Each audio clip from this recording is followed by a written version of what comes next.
now is the best time to buy an iPhone. And I mean, maybe not now in July of 2022, but overall in this time frame, this is actually the best time to get an iPhone. And the reason for that, well, there are a couple of reasons, of course, as always.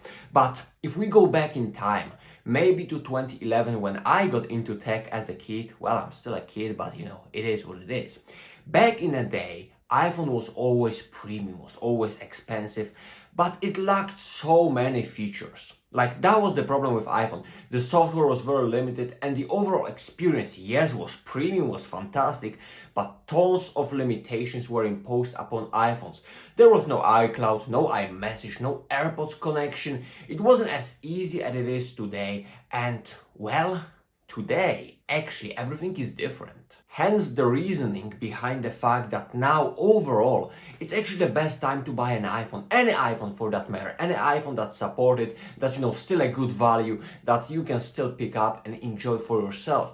And as I said, there are plenty of reasons behind that. And the first one, the reason that really hasn't changed, that always been there, is the fact that iPhones are just so premium. Like, regardless which iPhone you buy and which one you take and you use and whatnot, like, they always feel premium. Even those so-called cheaper iPhones, they are, like aluminum and glass, and the design is just so well thought and so universal for an iPhone that with the combination of iOS, the overall experience of this device is just so smooth, so premium. You just feel like you're using a product that's way more expensive than it actually is. And let's face it, everyone loves premium. Everyone just loves this experience of you, using something better, something greater, which feels like something better, something greater. Hence, that's definitely the reason to get an iPhone right now. But of course, as I said, iPhones were always premium. So what makes them better value now than they used to be,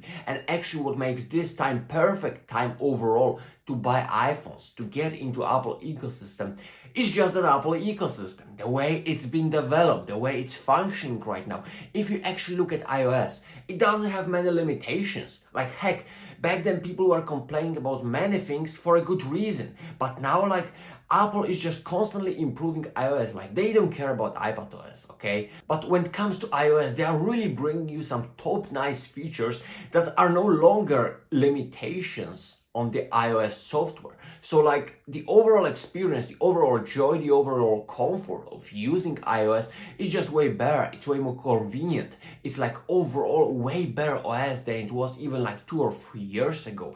There are more and more new functions, better functions that are just so well done and well thought that it's kind of crazy not to use them because they are that good. Like, right now iOS is at this point when you think about certain function and you don't even know you want it until Apple introduces that, and then it turns out to be something fantastic. So like, iPhones are really mature, and the whole iOS, the whole Apple ecosystem, like, just is so well thought and so synchronized with everything that it's just a pure joy to use. And out of that Apple, iOS and ecosystem and stuff like that comes also the stability, the social media experience, and the overall iPhone experience. Like, here's the thing, iPhones, even the older ones, are performing beautifully.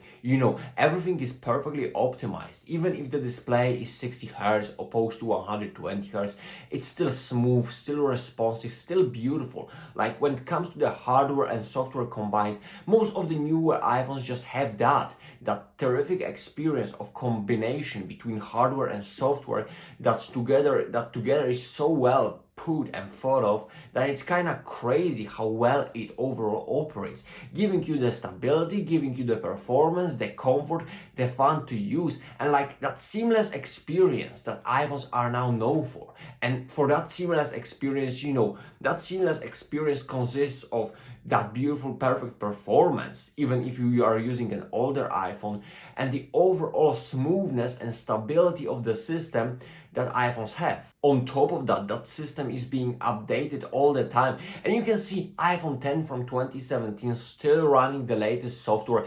It's like 5 years old, and it's still getting the latest updates, pretty much some of the latest features, and it's still working pretty decently. I mean, it's very hard to look other phone when it comes to, competition and saying the same, the display on this phone is still great, the performance is still acceptable, that seamless experience is still there, and you're still into Apple ecosystem. Like, even though you're using a 5-year-old iPhone, you still enjoy so many benefits of the newest ones, like, iMessage, the whole new functions that iOS now has and introduces on a, monthly or update basis. Like, it's just a fantastic experience when it comes to the usage. And it's really something you cannot ignore, because that's something just creates, a very good iPhone experience. It's not perfect, iPhones have limitations, but when it comes to the comfort, the premium, the stability, the fact that they just work. Like, that's the thing right now when we are in 2022, 3, 4, 5, 6, 7, whatever. Like, these phones just work, just give you what you want. You don't have many problems with them, while also you don't have the limitations that iOS used to have back in the day. Therefore, the experience is just getting better and better. And the fact that the iPhone you are buying now is probably gonna be supported for a couple of more years, it just makes it so much better overall experience. Therefore, I believe that getting an iPhone now is definitely a great idea, even though, as I said, in July of 2022, you may reconsider your choices since we are waiting for the iPhone 14. But once that's released, like, it's a really perfect time to get an iPhone.